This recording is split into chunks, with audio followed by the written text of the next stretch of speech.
Hey everybody, what is up? Welcome back. I know that you had to wait an extra 2 minutes or so, but hopefully that wait will be well worth it. I know we are just hours away from the AP Gov exam, so I know you're itching to go. Hopefully I can help give you some last minute tips to help you get ready for this AP exam.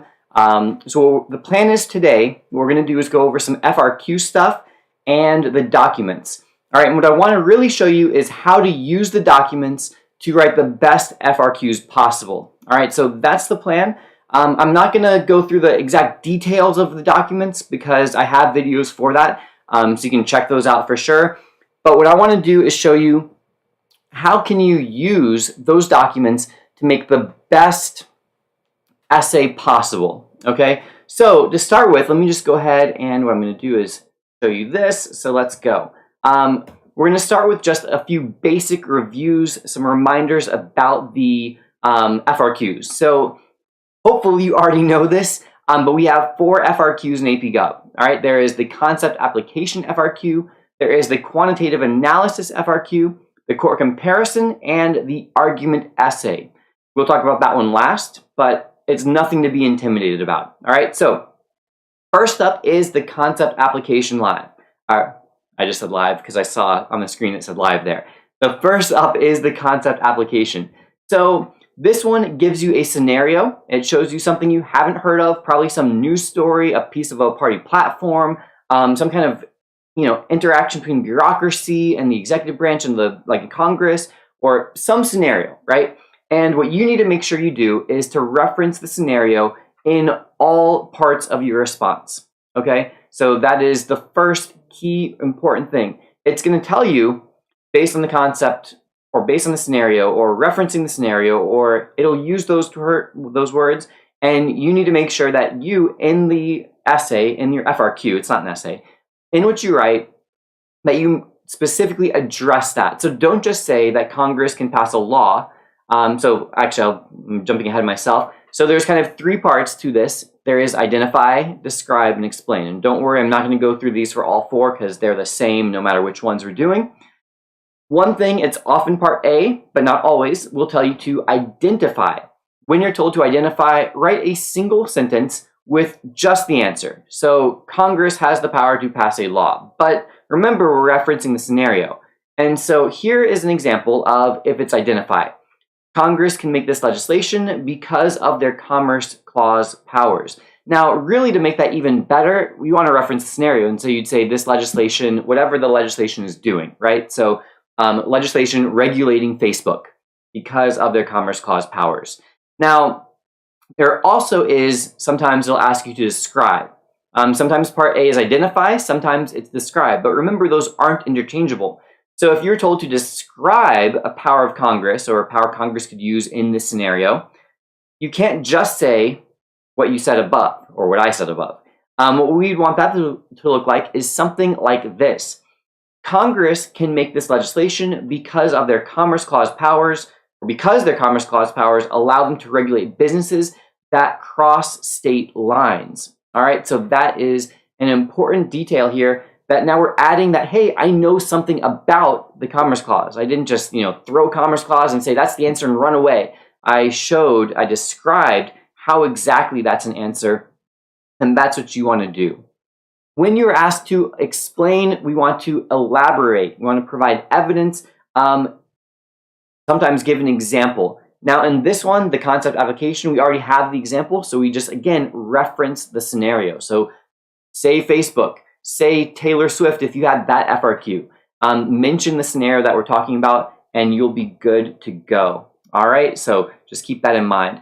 By the way, if you're watching this, well, you are watching this right now, so I just want to say thank you real quick before we go any further. Thank you for trusting me. Thank you for watching my videos. I hope that they have been helpful. I know you guys are going to do well on the AP exam tomorrow, so thank you so much. And if you do want to support me and help me out a little bit, go ahead and hit that like button. It really does help me with our YouTube overlord. So if you could do that, that would be great. You can also subscribe if you want. I know we only have about, 15 hours or so until the AP exam, but it might help, and thank you for that.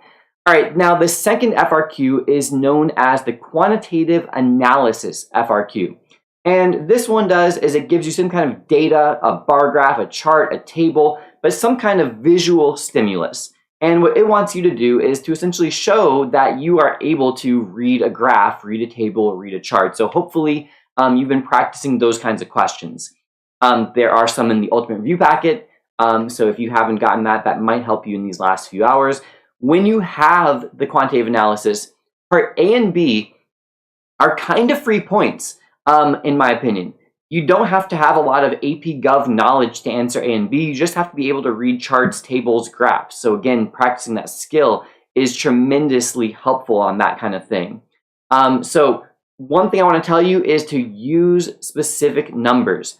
So whenever you see according to the bar graph, or based on the bar graph, or based on the data in the chart, use the numbers, okay? So a lot of times the things that you're being shown are things that are pretty obvious. So you might be, percent of Democrats who vote for Democrats, percentage of nominations by Republican presidents of judges that are Republicans or Democrats. Like the answers are exactly what you would think a lot of times. So what you need to do is use the data. So don't just say Republican presidents nominate more Republican judges. That's kind of obvious. Of course they would. Democrat presidents nominate more Democrat judges. Again, of course they would. Use the data, because what you don't know without looking at that graph is, well, how many? What percentage? Oh, it's 93%. So use the numbers. Now, part C and D on the quantitative analysis, these are more based on your course knowledge. So you have the graph, you have the table, you have the chart, the data, whatever it is, and they want you to link the information that they're giving you with what you know about AP Gov. And so these are almost always both explains. Sometimes you have something that says draw a conclusion. So that's asking you, again, kind of based on what you know about the Republican Party or the Democratic Party, or federalism, or this or that, whatever concept it is that they pick, why would the information in the chart, in the graph, why would that be true? What's going on there? So they ask you that sometimes.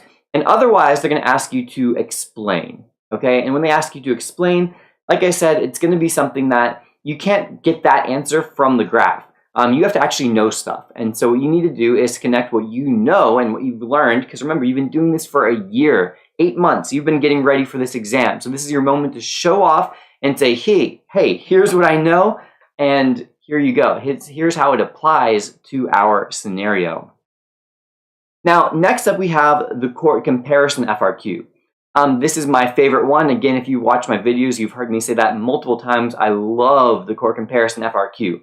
If you know your required cases, if you know the facts, the holding, and the constitutional principle or the constitutional clause for each of the required cases, you are going to be absolutely golden on this FRQ. So I hope that you've been studying those, getting ready, that if I say Engel versus Vitale, you're like, oh, Establishment Clause.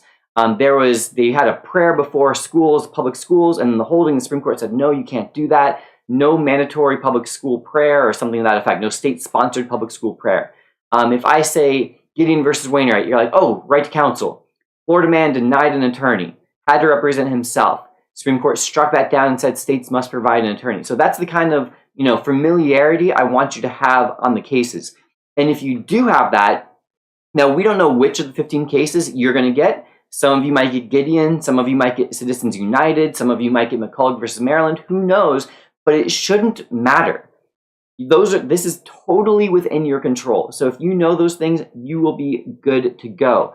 Now, before I actually get to part B, I just want to stay here for just 1 second.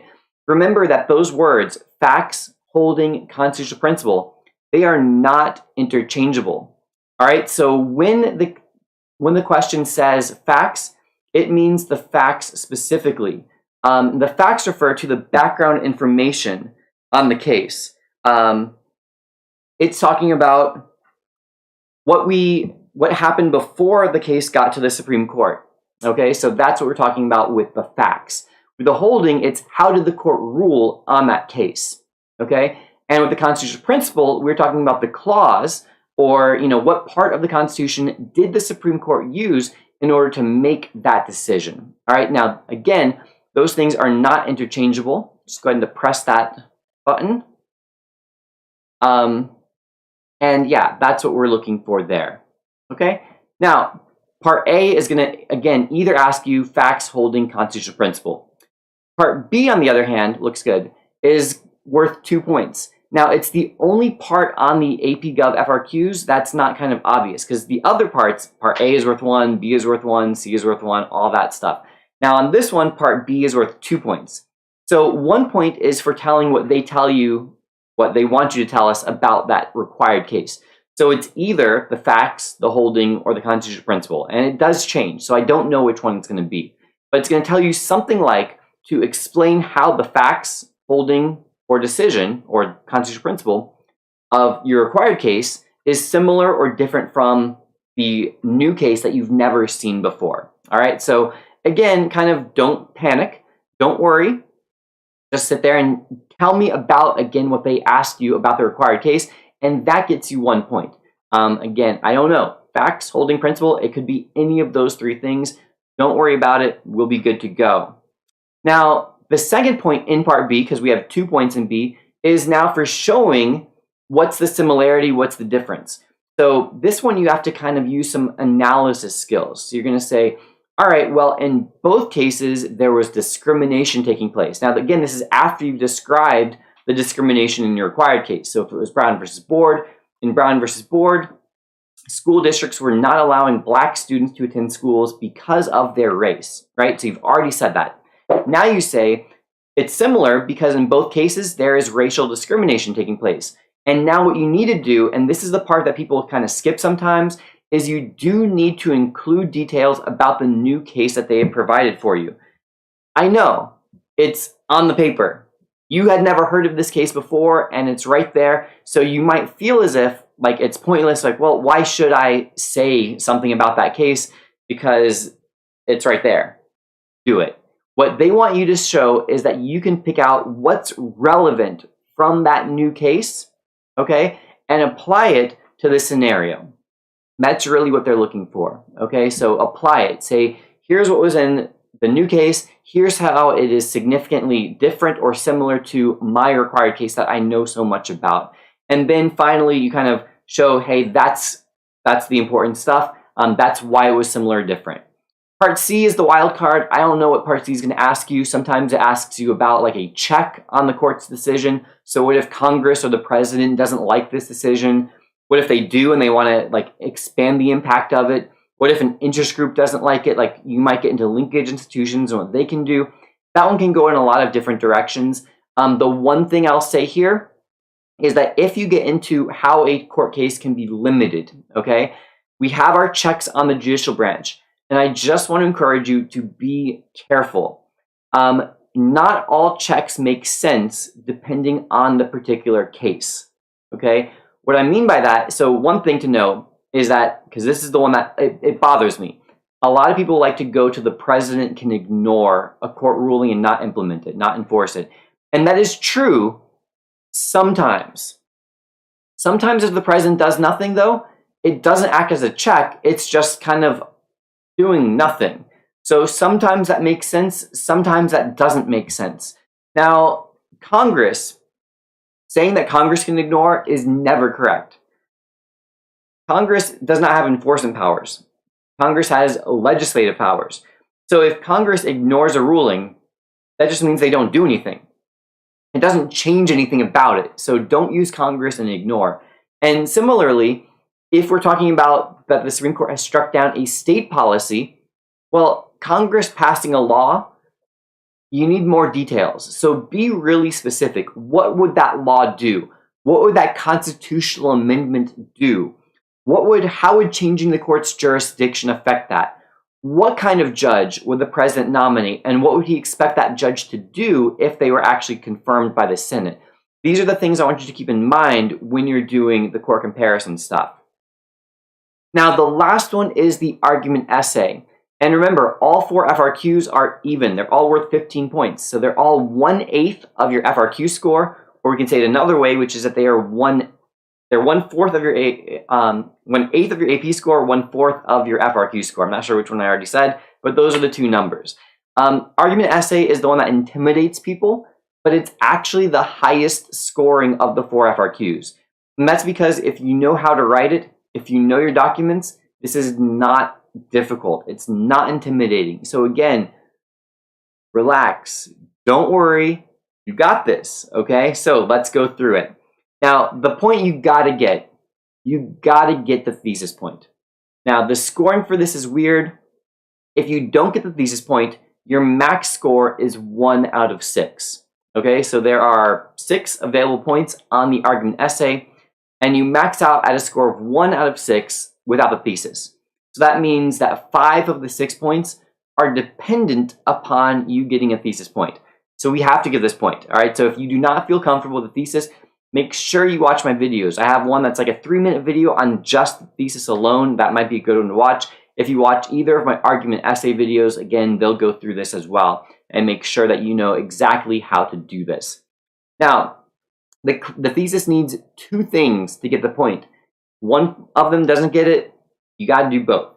So you need to both make a claim and establish a line of reasoning. All right, make a claim and establish a line of reasoning. Now, I want to strongly encourage you to use the wording of the prompt. This is not the time to show off, to flex on the readers and say, look at my vocabulary, look at the synonyms I can use, I can make this sound really good and really artful. Don't do that. You're not getting judged on how well you write, really even on how strong your argument is. A weak argument that does things properly is better than a great argument that doesn't write a valid thesis. Okay, so that's the really important thing here. So use the wording in the prompt. By the way, the thesis is the first thing that you write. I know I have a thing coming up, a bullet point probably out of order, that's going to say first paragraph is the thesis. But remember, you don't need an introduction. You don't need a conclusion. There's no contextualization. You just go boom, right into the thesis. And what I want you to do is, like I said, use the wording in the prompt. Okay? Now, here is an example of a thesis statement that would not earn a point. This one says it's better to have a stronger national government. Now, presumably the prompt here is asking us something about national versus state power, which is a very common theme of the argument essay. That is a claim, no line of reasoning. The line of reasoning is just showing us kind of the general direction that our essay is going to take. What direction are we going with this argument? Why do we think that it's better to have a stronger national government? So here is one that would earn the point. A stronger national government, underlined. So you're going to bring the reader's eyes right to that. They're going to be like, oh, I see what they're talking about. A stronger national government, that's a claim. Leads to better policymaking because, and you underline the because, and the reader just, again, their eyes lit up and they're like, oh, here comes the line of reasoning.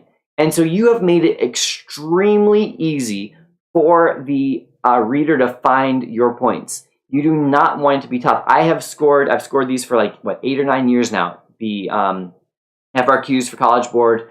Go to Utah every year and do this. And when I did the argument essay one year, it was awful because so many times I just couldn't tell, wait, is this a thesis statement still? Are they onto the line of reasoning? Is this their first piece of evidence? Like, I have no idea what I'm reading right now.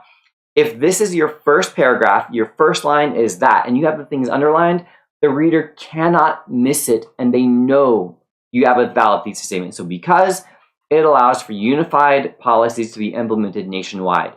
Now, remember, there is no right or wrong answer. So I could flip this around and say a stronger state power or state sovereignty leads to better policymaking because it allows for local control of policies. Again, just as valid, just as correct, so don't worry about picking the answer that the readers want. There isn't a right or wrong answer. It's what can you write a valid thesis statement for with a line of reasoning and a claim? What can you have 2 evidence paragraphs for? And then we'll get to our alternative perspective. So again, this is 4 paragraphs, but paragraph number 1 is 1 sentence. So don't be overly intimidated by this thing. It's really not something to worry about. It's not something to be scared of. A little bit more on the argument essay. Again, I already said that. No introduction, no conclusion, no contextualization. So let's talk about the evidence paragraphs. 2 evidence paragraphs. So paragraph 2 is your first piece of evidence. Paragraph 3 is your second piece of evidence. And you're going to write both of them the exact same way. Now, they're going to give you a list of usually 3 documents to choose from. Now, sometimes they give you, so we have 9 documents, and they're going to pick 3 of them. With the Constitution, sometimes they get a little bit more specific. And instead of saying the whole Constitution, they might say Article 1, so that's only Congress. They might say the 14th Amendment, so that means equal protection or due process clause. They might say the Bill of Rights. They might say the preamble. So we do have to be really familiar with what's in what part of the Constitution. So that's one of those just kind of like drill and kill memorization things.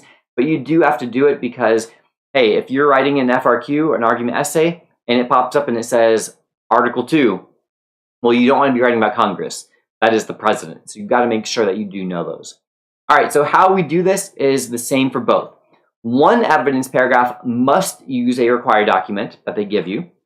The second piece of evidence can use one of the other documents that you didn't use for the first, or literally anything else from your knowledge of AP Gov.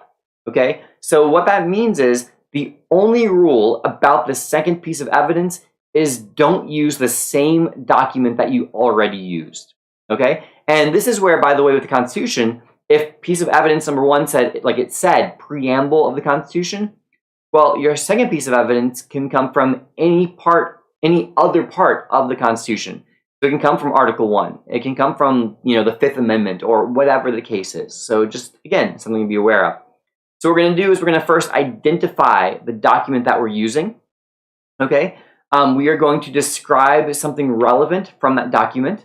So again, hopefully you've been watching those videos, you've been taking good notes, maybe the Ultimate Review Packet has helped, but you have that knowledge within you already where you know, okay, here, Federalist number 10, I know what it's about. So you say something accurate that is relevant. Now remember, you're going to be asked things that weren't discussed in the documents, and that can be weird. So you might have an FRQ that's asking you about education policy. There is nothing in any document that talks about education policy or environmental policy or a lot of really specific things. So don't panic. This is not a history essay where you're saying, well, the argument by the author was this about education policy. No, Madison, Hamilton, Martin Luther King Jr. are authors of our documents. They didn't say anything about those topics. So what you do is you take something that could relate to it. So, okay, well, here is something that Jefferson or Madison or Hamilton or whomever said, and we can take that idea and now, third bullet point, explain how that relevant thing that you said from the Declaration or the Articles or the Constitution or Federalist or Brutus, how does that now apply and support your claim that you made? So how can we make that thing apply to education or to environmental policy? Okay? Hope that makes sense. And then the last thing we want to do is we have to close the loop.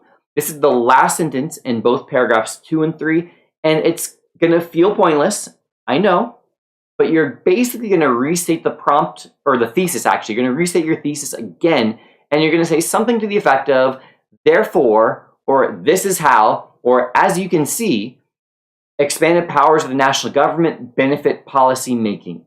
And I promise you, as dumb as that sounds to just restate your thesis again in your evidence paragraph, it's a pretty good way to make sure that you get that reasoning point. Because the most common way people don't get the reasoning point is that it's not 100% clear to the reader that the person, the student writing it, is really, are they supporting their thesis or not? I can't fully tell. Do that, and it leaves no doubt. The last part of this is the alternative perspective. Again, this is the most intimidating part. It's the last paragraph. It's actually not that bad. You just need to make sure you know what you're doing there. And the instructions don't really tell you what to do. So again, that's what I'm here for right now.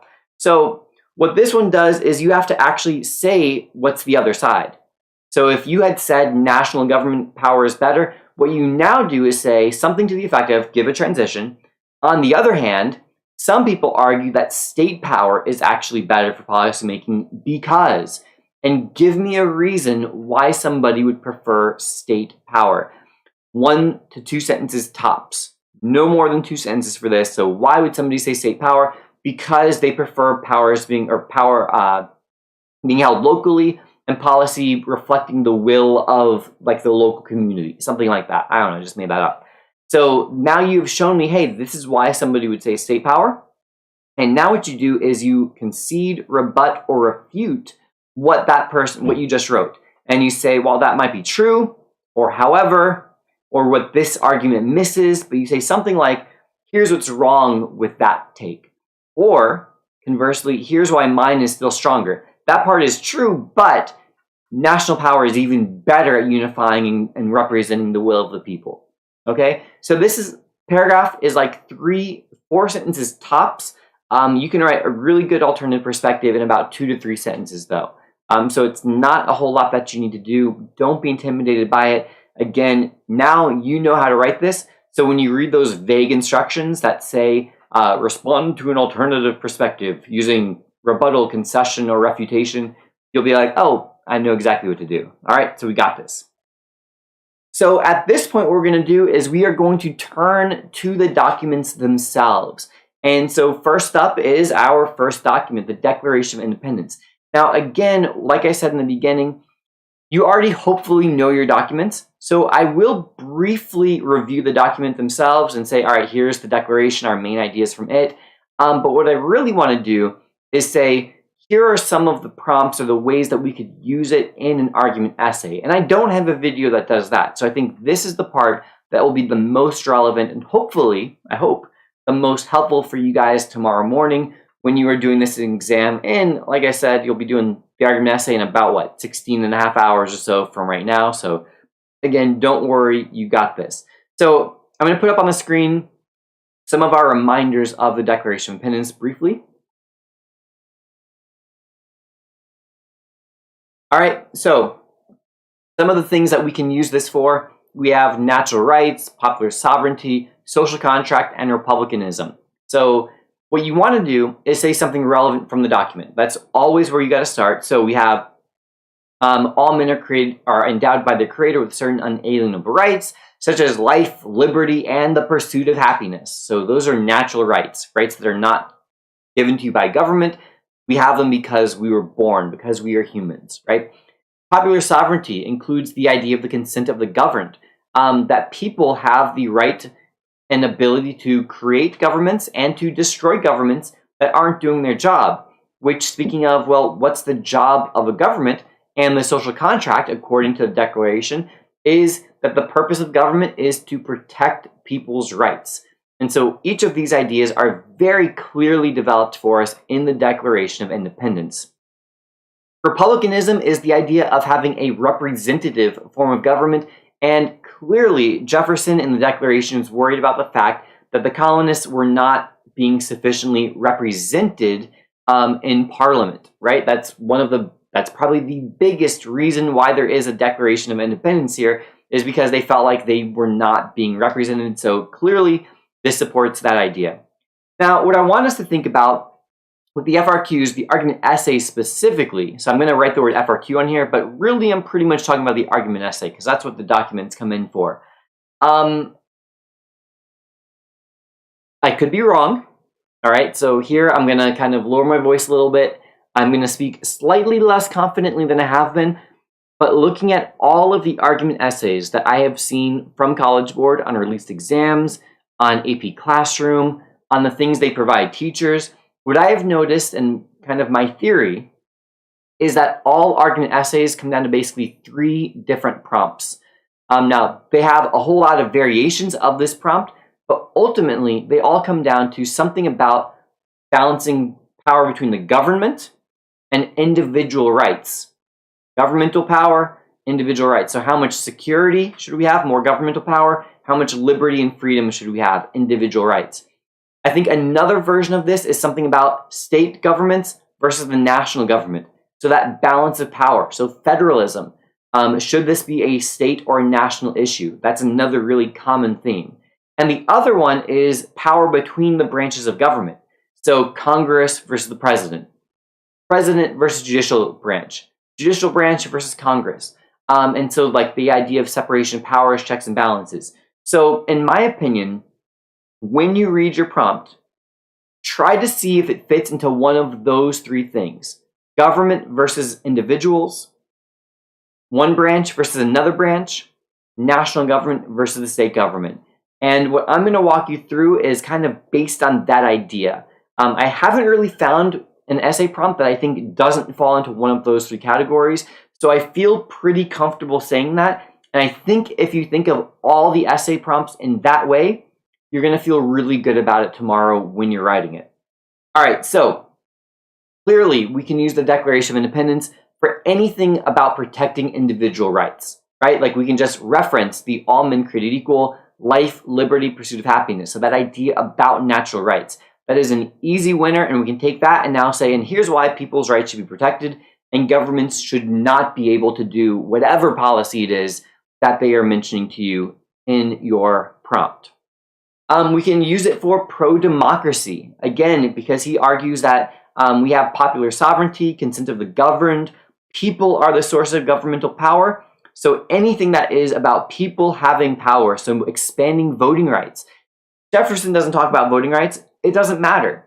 He made the argument about people being the source of governmental power, and we can use that to give a pro-democracy, that's lowercase d, the idea of democracy, people having power, to expand to make our argument. Similarly, republicanism. He didn't like that the colonists weren't represented in Parliament, so the idea that we have representatives that we vote for, we can use the Declaration to support that as well, okay? Articles of Confederation.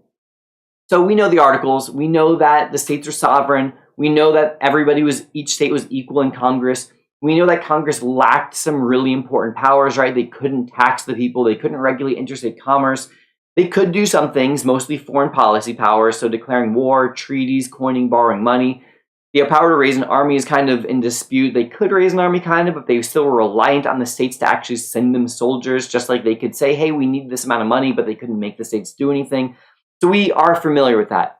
We also hopefully know that there was only a legislative branch. There was no enforcement mechanism. So while they could pass laws saying to do things, they couldn't make anybody do anything. No executive branch and no judicial branch to punish violators or interpret laws, right?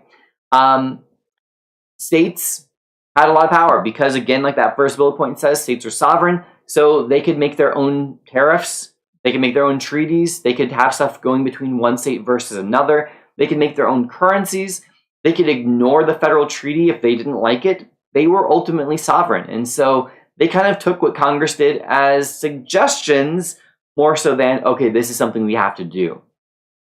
Now, how can we use this for FRQs? And for the most part, this is going to be one of those federalism FRQs. So this will be the state versus national government. And honestly, I think you can use the articles for either side. I think you can use it for a pro-state argument or for a pro-federal. So how could that be? Because the document wasn't for both. It was for states. Well, you can use it to say, hey, like the writers of the Articles of Confederation, they knew that states should be sovereign. And so this is something we should look at. State sovereignty, allowing states to have more power and influence over their local policies. You can say that. And so here's why states should have power over education today. You can absolutely do that and it will work. You can also go with the other way that probably most of you are thinking, which is, well, the Articles of Confederation are usually viewed as a failure. Like, didn't they take a pretty big L with that? And so in that case, you can say, well, under the Articles, Congress couldn't do whatever the power is that they're talking about in your prompt, and it failed. So you mention that, you talk about the document, and say Congress couldn't do it. Therefore, this shows, or the failure shows us that this is something the national government should be given, and then you go on and explain why Congress should be given the power to regulate the environment or education or whatever the case is. I hope that that makes sense. So again, don't think that you can only use this document for states. You can use it for either one. Okay? I did that dramatically and it didn't work. Nothing happened. I missed the arrow. Constitution. So I just have these up on the screen just as a reminder because you could see them on the AP exam. One of the mock tests, there is a multiple choice question and it asks you about which article did this. And so you do need to know these again by name. All right. Article 1, legislative branch. Article 2, the executive. Article 3, the judicial. And that does go in order of importance, of perceived importance at that time. Article 4, we're talking about the states. And so we have things like full faith and credit clause, privileges and immunities, and extradition. Those are all three things that are in the fourth article of the Constitution, interstate responsibilities. Then we have Article 5, which says, well, we kind of know that at some point the Constitution is going to need to be changed, so here's how to amend or fix the Constitution. Article 6 has something really, really important known as the Supremacy Clause. So if the states and the federal come into conflict, the federal government is superior to the states. It also has the idea that the Constitution is above federal law. So we kind of get that pecking order of, when we have conflict, what do we actually look towards? So Constitution at the very top. Then Article 7, probably not going to be a test question, but that one is just, well, how do you ratify the Constitution? That one hasn't mattered in over 220 years, so I don't think we're going to care too much about that. Now, how can we use the Constitution for an argument essay? All right, so here's what's going to be more important. Well, one of the ideas that we can do is, again, we can show the idea of limited government. So Article 1, Section 8 says, Congress shall have the power to, and then it lists the powers of Congress. Article 2, the president shall have the power to, and it lists about 5 things the president can do. So what we have here is the idea that Congress or the president have certain powers, but not others. And in harmony with this, the Bill of Rights tells us very explicitly, Congress shall make no law concerning the establishment of religion, abridging freedom of speech, etc. Congress cannot take away your right to bear arms. The federal government cannot search you unreasonably. So we have all of these things in the Bill of Rights. And again, it's showing us the power of the federal government is limited. They just can't do anything that they want. So that's another good way to use the Constitution. We also have the idea of separation of powers, checks and balances. So again, each article says Congress, power to make laws. Executive branch, the power to enforce laws. The judicial branch, the power to interpret laws, punish violators. So we're giving these jobs, separating them because we don't want any one branch to become too powerful. Not only that, but it also includes checks and balances. So this is really, really relevant. If you have any AP prompt that is asking you about one branch versus another, there's a really good chance that one of your documents will be the Constitution. And even if it's not, it can be your second piece of evidence. So the Constitution is by far the most versatile thing that we have for the argument essay. I would wager that on almost any argument essay, even if it's not a required document, I could probably come up with some really good uses of the argument essay. Really good uses of the Constitution on my argument essay. And so I would encourage you to be ready to use your Constitution. So I just gave you some examples of some of those checks and balances, again, going back and forth between each of the branches. All right, and then we have a couple other ideas. Again, republicanism, so it creates a representative form of government. So you don't vote directly on policies. Instead, you vote for a representative, and then he or she in Congress, House or Senate, will vote, hopefully, the way that you would want them to vote on policies. Also, bicameralism, so kind of that check within a check. So we have Congress subdivided into a House and Senate. That's in the Constitution. And then with federalism prompts, we have a number of things. And so here are some of the big ones that I would use if you have a state versus national. If you want to make a pro-state argument, use the 10th Amendment. It is going to be your best friend if you're making the states' rights argument. The 10th Amendment says that anything not delegated to the national or denied to the states is reserved to the states or to the people. So absolutely your best friend, if you were saying that this should be a state issue, use the 10th Amendment. Because it basically says if it's not mentioned in the Constitution, it belongs to the states. That makes your life really easy. And it's really easy to connect that 10th Amendment to education or environment or any other random policy you can think of. Because very few policies are actually mentioned in the Constitution. You can easily make that argument. Now, what if you want to go the other direction? Well, we have something known as the Necessary and Proper Clause, right? And it says that after you have Article 1, Section 8, and it's listed all these specific powers of Congress, like raising an army, like declaring war, like establishing post roads and post offices, regulating interstate commerce and taxing and borrowing money, all this stuff, right? And then it says, and Congress shall also have the power make all laws which shall be necessary and proper for carrying into execution the foregoing powers. In other words, if Congress thinks that it's necessary because it's related to something that they were given the power to do, Congress can do other things. This gives Congress implied powers. So you can make the argument that the environment and education, well, these are kind of implied. So you can say, here's what the necessary and proper clause is from the Constitution, Article 1, Section 8, and here's why we should let Congress go ahead and have the implied power of making education policy. Again, it's a really, really good thing to have in your pocket when it comes to writing a federalism FRQ, anything state versus national. You can also use the 14th Amendment, which expands federal power through the Due Process Clause and the Equal Protection Clause. The ending of the 14th Amendment is actually very different than the Bill of Rights. Remember, the Bill of Rights says Congress shall have no power to, or Congress can make no law. Like, it says things that Congress cannot do.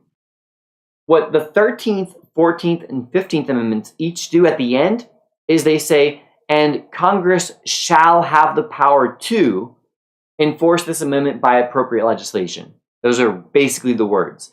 And so they actually expand federal power over areas that Congress did not have power before. Things like promoting equality, promoting civil rights, even applying the Bill of Rights to the states through incorporation, which we know is based on the Due Process Clause. So again, the 14th Amendment can be a really, really good thing to use when you're trying to argue in favor of the federal government having that power. So federalism, again, comes into play. Supremacy Clause, again, national government triumphs over the states when the two come into conflict. So state says one thing, national says another, they come into conflict, Supremacy Clause, the national government wins. The Commerce Clause, I have a video about this. It's in real life the most important one for AP Gov, probably not, but it is still important. It has been interpreted and reinterpreted. And so what it says literally is Congress shall have the power to regulate commerce between or among the several states. What it is now interpreted to mean is that Congress, only Congress, has the power to regulate anything affecting interstate commerce. And so it no longer has to actually be interstate. It just has to be something that the Supreme Court says, oh yeah, well, that kind of affects interstate commerce. And the truth is, almost anything can affect interstate commerce. And so you can use this clause, again, to justify just about any kind of federal power if you can make it affect interstate commerce. And it's not difficult to make that claim. All right, so for the FRQ, pro-individual rights, use your Bill of Rights. You can use it to be both pro and anti-democracy. Anti-democracy because under the original Constitution, it left voting rights to the states, right? And a lot of states had, we know, very strict measurements, not letting certain people vote. But then you get the pro-democracy. And by the way, there's another thing. We could also say the Electoral College, right? You can't vote directly for the president. And that's still true today. In the past, you also couldn't vote for your state, for your senator. The state legislature would choose your senator for you. And so we can use it as the anti-democracy thing. But then we can use amendments, the 15th, the 17th, the 19th, the 24th, and the 26th amendments. Those are all voting rights amendments that have expanded either who can vote or what can be voted upon. Okay, so you can use it for pro-democracy things too. So again, power of the people. You can use Constitution to be on both sides. If you have one of those branches of government battling each other, so Congress versus the president, well, the Constitution talks about all of them, so use the Constitution. That's easy peasy. Federalism, again, we have, like we just talked about, 10th Amendment, 14th, necessary and proper, supremacy, Commerce Clause, easy. Use the Constitution for any federalism FRQ. So what that means is, I've just showed you individual rights, federalism, or branches, Constitution will work for you. All right? You can use it for federal power being either too strong or too weak. You can use it to be pro-civil rights, again, with those amendments that we just discussed, so 15th, 19th, especially. And you can use it for any of our types of democracy. So that's kind of another version of the prompt, is what's the Constitution really based on? Is it elite democracy, pluralist, or participatory? And you can use any of them for that as well. Just another reminder as we get to Federalist number 10, if you have joined us in the last little bit and this is, you're finding it helpful, do me a favor and hit that like button. I really do appreciate it. Subscribe if you want to. again, I would say thank you, a huge thank you if you do that. It does help me out. Obviously, you can see trying to grow the channel a little bit, so anything you can do, I appreciate it. Thank you. So Federalist number 10. This is the most famous of the Federalist Papers. You might be really familiar with it. So again, I don't want to go over the document so much. It's about factions, and he says factions are the biggest threat to this new nation, groups of people that want to do something bad to other people, essentially. And he says that in a democracy, majority factions will tyrannize, they will trample the rights of the minority, and that's not a good thing. Now, again, just to point this out, like I did in the video on Federalist number 10, Madison, he's a slave owner. He is not worried about, when we think about like racial minorities, that's not what he's talking about.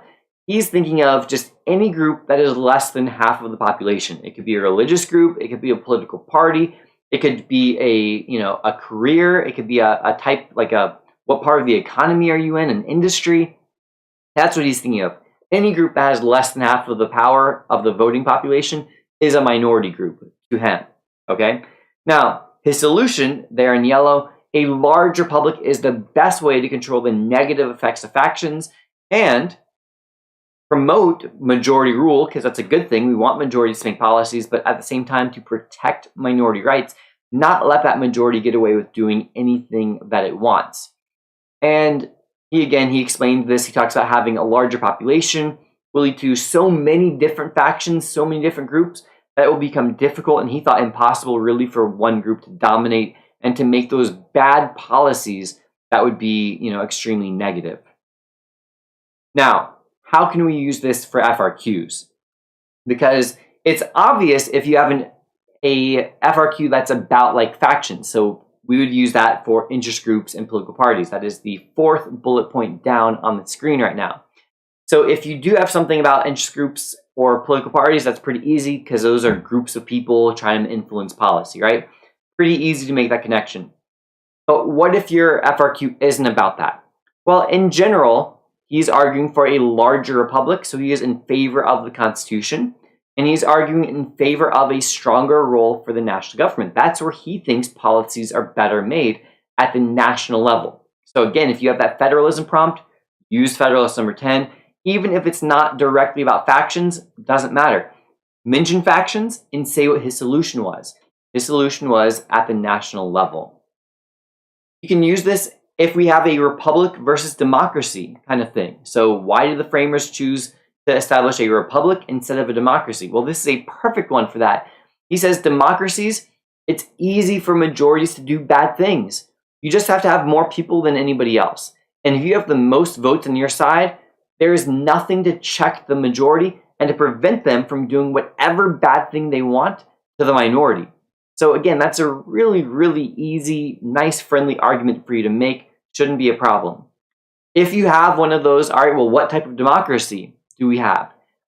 You can use it to both favor the pluralist groups and the elite democracy. Elite because instead of people voting democratically, people choose representatives, and then those representatives or those elites, now they will make laws, they will make policies. And again, as we discussed, you can use it to be in favor of majority rule, because he did say majority rule is a good thing. He wanted policies made by the majority. But more importantly, if we have something about civil rights or minority rights, we can use Federalist number 10 because he wanted representatives at the national government making policy because he felt that would protect minority rights better. And even though Madison didn't care about like the rights of Black people or racial minorities, women, that's okay. He said those words about protecting minority rights, and today in your argument essay, tomorrow, 16 hours from now, you can use those words and say, and so here's why it would justify the national government expanding the rights of group X. Okay? Brutus number 1, we're going to get the opposite. So Brutus number 1 we know is an anti-federalist paper, and it's going to argue against the national government having too much power. What does Brutus want? He wants local control of policies. Brutus is arguing pro-democracy in favor of local communities coming together and voting directly on policies, making laws that they want to govern themselves. He's okay with republicanism, but again, he wants that at a local level, so small republics. Madison wants a large republic, Brutus wants a small republic. Now, he has some very specific parts of the Constitution he really doesn't like. So he says, criticizes the necessary and proper clause. It's going to give Congress this uncontrollable, unlimited power, so that's no good. They shouldn't have the power to tax. That's going to lead to a tyrannical government. He talks about the president should not have a standing army because, again, you're not going to be able to fight back. This is going to ruin the idea of consent of the governed. So you have all these ideas kind of taking place here, arguing against what the Constitution did do. He also says the federal government is going to trample the states. So he says, hey, if you like making your own policies, making your own decisions at your local level, kiss that goodbye, because that's not going to last. And he makes that argument again that only small republics with people who are similar to each other can actually be successful. He is very anti that large republic idea. So for FRQs, we can use this pretty easily. Brutus is pro-democracy. So anything that is giving local people, voters, the right to make their voice heard, we can use Brutus for. He's going to be pro-participatory democracy and very anti-elite democracy. He doesn't want some people up in Washington, D.C., hundreds or thousands of miles away making policy. He wants policy being made by the local community who know what's affecting them and who know how best to handle it. In a federalism prompt, we're going to definitely use this for pro-states' rights. So this is it's pretty obvious when you should use Brutus. It doesn't really work in both directions very often. He is 100% for states' rights and strongly opposed to national government. And again, we can use this for pro-individual rights because one of his big fears was that an overly strong national government would absolutely crush the rights of the individual, lead to tyranny, all of that stuff. He talks about how when people give power to a government, the government's not going to give it back. So again, if you have an individual rights essay, Brutus is good for that as well. All right, Federalist number 51, we have a couple of famous quotes. So this one is ultimately, it's about checks and balances, separation of powers. Really nice quotes. Remember, you don't need to know the quotes for the AP exam, but the idea here, if men were angels, no government would be necessary. Great quote. The idea here, we have to have a government because sometimes people do bad things. So we need a government to protect people's rights. But that government is going to be made up of people who are not angels themselves. And so you cannot give that government too much power. So limited government is clearly a great use of Federalist number 51 because he doesn't trust the people in government. So we need a government strong enough to protect people's rights, not so strong as to take away people's rights. That's one of the main ideas of this paper. With checks and balances, he has the famous line, ambition must be made to counter ambition. So he knows Congress is going to want to try to get more power. The president going to try to get more power for himself or herself. Judicial branch going to protect their power and might even try to get more power of their own. And he says that's good because if the judicial branch sees Congress taking too much power, they will check Congress and prevent them from doing that. If Congress sees the president getting a little bit too big for his britches, Congress will step in and stop the president from doing that. So he has a very good understanding of human nature, I think, and that allows him to say, this is why checks and balances, separation of powers is going to be so successful. We also do have the idea of subdividing power within Congress. So the bicameral legislature, it comes back in here. He calls this a check within a check. Now, how are we going to use this for our FRQs? Again, a lot of ways. Any topic that mentions two branches is an easy and obvious use of Federalist number 51. And it doesn't matter what branch you're arguing in favor of. You can be arguing for the status quo as it is. You can be arguing for one to get more or less powerful. Federalist 51, if you have more than one branch mentioned, it's perfect use for Federalist 51 because, again, we have that main idea of protecting any or preventing any one part of government from becoming too powerful. Okay? So, like I said, there's that second bullet point. So you can say that a certain check, the power to veto, the power to impeach, judicial review, it's too strong of a check because now it's thrown that balance out of whack. It's too weak of a check because, well, it's not effective at actually stopping that other branch, and Federalist 51 wants that balance. It's just right. It prevents the other branch from having too much power, and at the same time, it doesn't give the checking branch too much power to where we have to worry about it. So again, Federalist 51 is extremely flexible. You can use it for pretty much any argument you want between branches. Don't use it for a federalism argument, really. It is, well, you could. I mean, he does mention that we have like this double check on liberty. And so he mentions federalism, that we have this 3 branches, separation of powers, and then we do have the national, state, local idea. So it is there, but it's not a main idea. And yeah, bicameralism, like I mentioned as well. Okay. Federalist number 70. Hang in there. We are almost there. I think we have, 1, 2, 3 more documents left. So great job hanging in. We are at 58 minutes.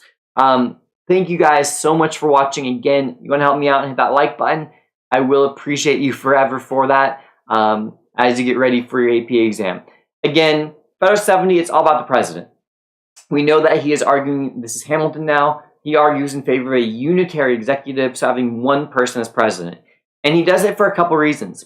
One is one president will be stronger, faster, more powerful, able to do something quickly in moments of crisis, in moments of war, when something needs to be done and decisive action must be taken. He says it's better to have one person than have a group, a plurality of executives where they're going to argue with each other, they're going to fight, nothing's going to happen, bad things can happen as a result of that. Okay, so that's part of it. But he also, so he talks about why that's good, but look at the last bullet point. Because there's also this other side, which he says we want one president because public opinion actually becomes a better check. So he's talking about, yes, we want a strong, powerful, energetic executive, but he also acknowledges that, hey, we need to be able to check that power. Because remember, Hamilton doesn't want an all-powerful president. So he says, we'll know who to blame. We'll know who to impeach. We'll know who's at fault if something bad happens. And so that's a really important thing here about Federalist number 70. And as a result, any prompt that is about the executive branch, Federalist 70 is your friend. And you can use it to take either side of the argument. That's, again, it's a versatile document for you. You can use it to be in favor of the strong president, right? Because it says, we want a president that's energetic, that can enforce the laws quickly. He says there's nothing to be gained from a weak enforcement of the law. So, moment of crisis, wartime, we want a strong, powerful, quick president. At the same time, you can use it the other direction to argue in favor of a limit or a check on presidents, because his idea was not an all-powerful president, but rather one that would be affected by checks and balances. Okay, so this is, going to be a really, really important thing for us here, is that we can use it in either direction that you want. With your argument essay, take the choice that is the most comfortable to you, what you can write the better essay for.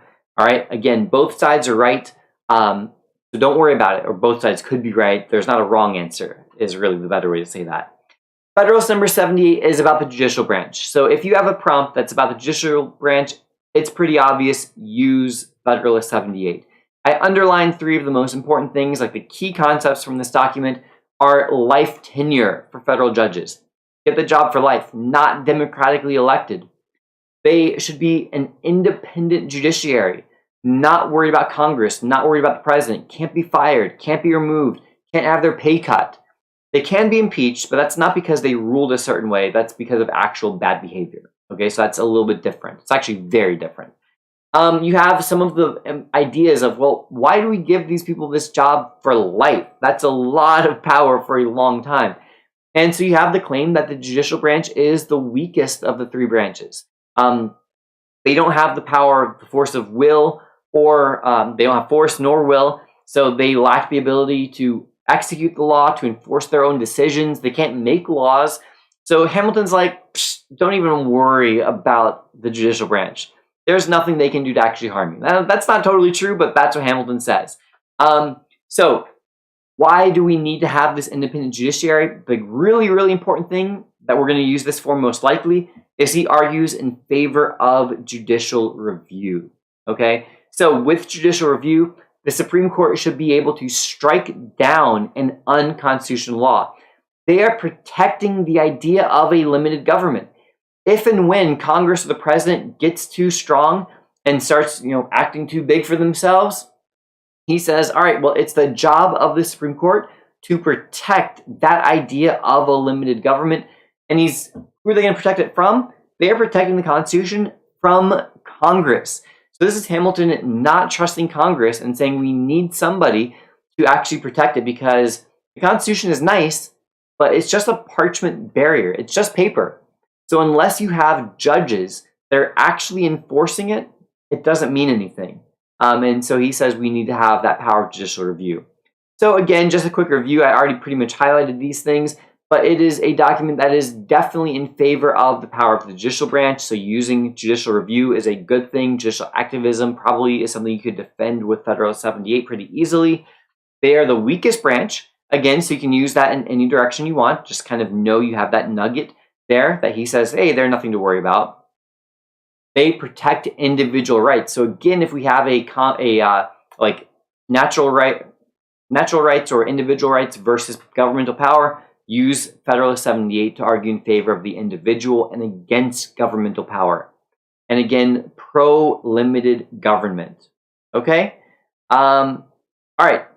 Last one is a letter from Birmingham jail. This is written by Martin Luther King Jr. It is by far, in a way, our most different document.